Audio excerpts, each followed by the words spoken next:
ngasi March ki tang 19 ki numidang waramda phongkiba kanglaipak ki maira pause na phongli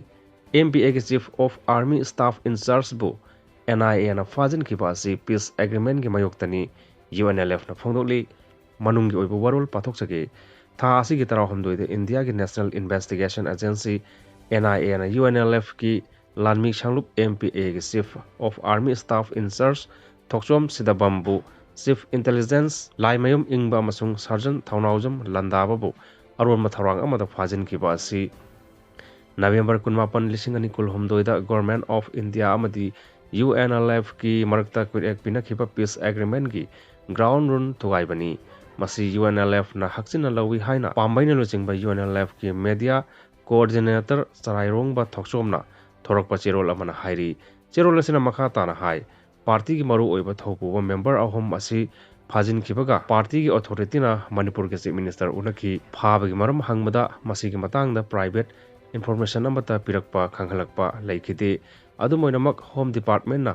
thodok asi trust building asoba thajadaba ama pire haina haikre haina thamlakhi aduga makhata na asi maso hairakhi madudi case asi interstate case amani haina NIA na haibana masigi matangda CM na karisu tobungamde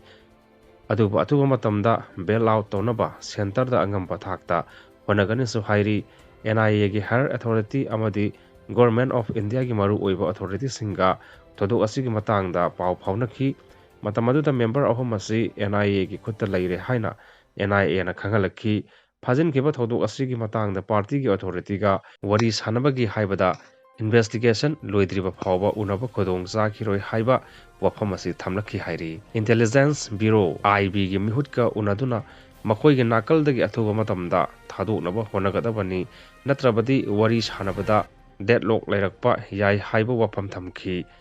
IB nasu honagani haina thajaba pirakhi thong asimakti NIA na hojik jangshiliba peace process asi mahei yalhandana ba thabak tawrabra amasung mifa asi yamna motivate oiba ek amani haina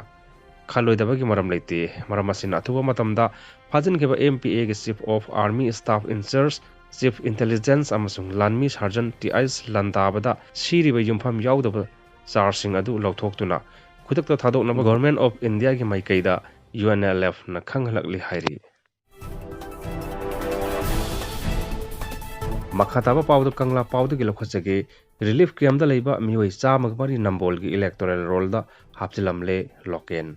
Nambol kendra gi polling station number 24 3 utlau b gi jaga asida handakta phong gi Electoral Roll da masakhangdaba mioi chamagmari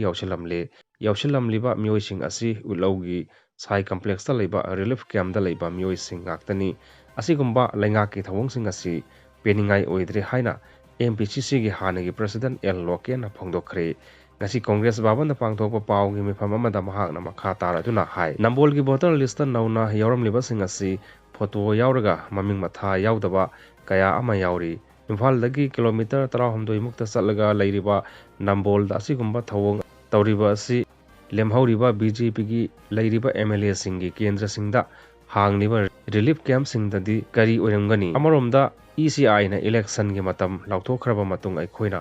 khabar paba matamda amadi TV channel gi discussion hour da miyamna pendaba singna maram oiraga election boycott tawre tawgani haina hek hariba si makoina pendriba si kanadano sasan pairiba sidani aduna election boycott tawraga masigi solution purakadoribra election boycott tawriba sina sarkar pairiba sida matiang pangsinba oina thokani aduna ikoina sarkar asi para tambi si hairabadi mating thona election asida thengnagadabani haina su phongdokhi